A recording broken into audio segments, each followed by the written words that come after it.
Hello everyone and welcome back to my channel. If you're new here, thank you for joining us. My name is Alina. I'm an author and I post videos on YouTube about books and writing. Before we get into today's review of Let Bondi by Clare Kauter, I would like to address a few things. First of all, the reason why you're getting book reviews throughout the week.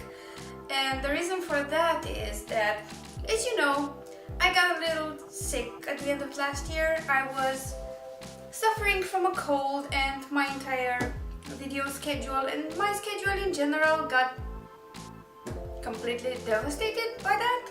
And around the same time, I also broke my tablet. Yep, I destroyed my own huddle by dropping it and turning its screen into a million other screens, which was fun.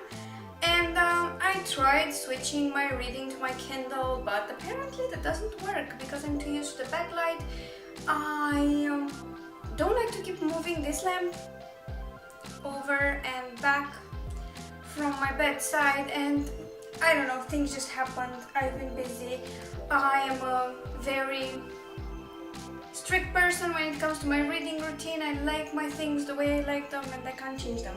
I will get my tablet in about a week, hopefully by Friday if I'm really lucky, but more likely early next week. So once that's done, I'll get back to my usual program and I'll do monthly roundups of what I read.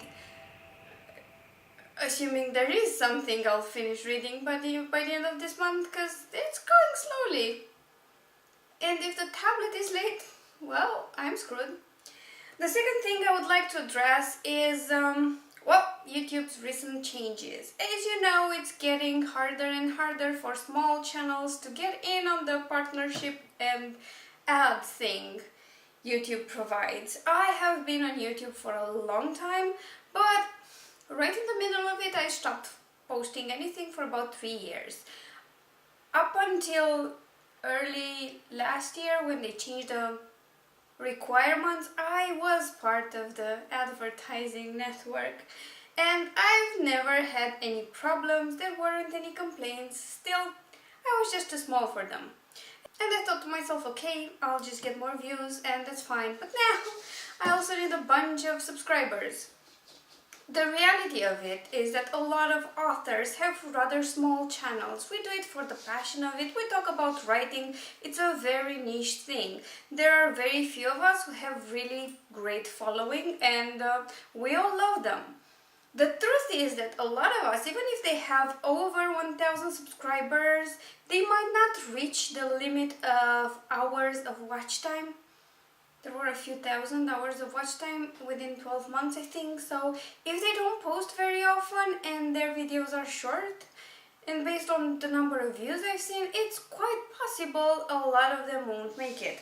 Now, when you have a small channel, you'll never make a fortune off YouTube, but you know, all the money we make go back into our books and into our channels. So it is a bit of a hit, even if it's just that feeling that you're not good enough. The thing is, if you want to support your authors and you want to make sure they stick around and create content on YouTube, here are some ways to support them. The easiest way and the free way is to watch their videos, like and comment on them, and share them with friends if you think they'd enjoy them, because that way we can grow our following. If you have cash to spare, some authors have Patreon accounts, so consider supporting them that way, or like me, most of us have links in the description to our books. So if you like us and our stories and want to give us a try and buy a book, maybe check the books out. Most of them are low priced, so you might think of it as skipping coffee one day. I'm not encouraging you to spend money you don't have. I know I have to put myself on book buying bans very often because I tend to buy a ton and not read them all. So there's that.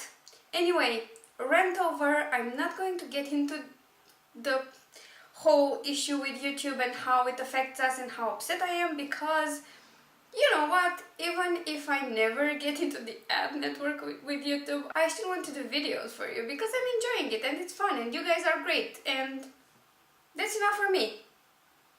Still pisses me off though. So let's get back to our book review of the day. I am talking about Clare Kauter's book, her most recent release actually, and that's Let Bondi.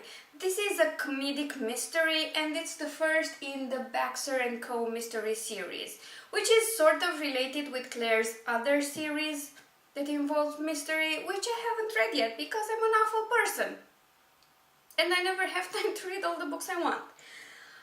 I bought the book because I watch videos Clare makes and I enjoy them terribly. I'm always laughing and she's super entertaining. And in one of these videos she said her books are pretty much the same brand of humor. And I thought, well, that makes it absolutely perfect for me. A mystery read, and the funny one at that, I have to get my hands on it. And I got her latest release. Mind you, I had her free stuff on my Kindle. I didn't get to read those, but I bought and read this and I'm very happy I did so. If you're into star ratings, I'll give you one. I'll give it a solid 5 stars because it was exactly what I wanted from this book and 10,000 times more. It was funny, the mystery was interesting, the banter between the characters was absolutely amazing, and what else can you ask for?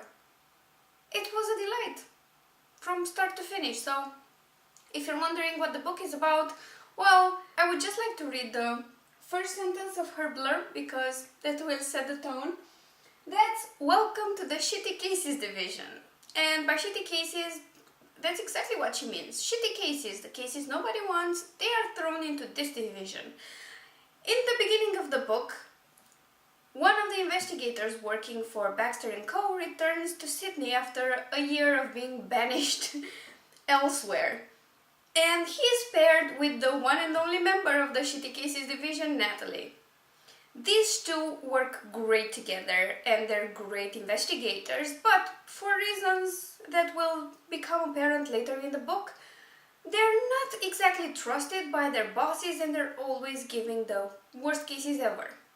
To Billy's delight, his first case is a murder case. The problem with the murder case is that he's investigating it for a ghost. A ghost who hired an old lady to find his killer. Sounds about right. Not only does this ghost want justice after death, it has specific requirements for the agency that's going to be hired to do so.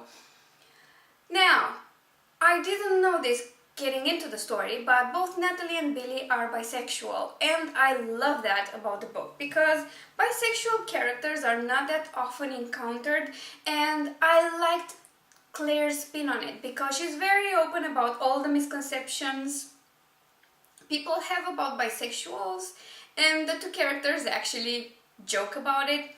They make lots of puns and lots of jokes, so that deals with the heavier atmosphere of the case itself, the murder, and the fact that their bosses seem to have it out for them.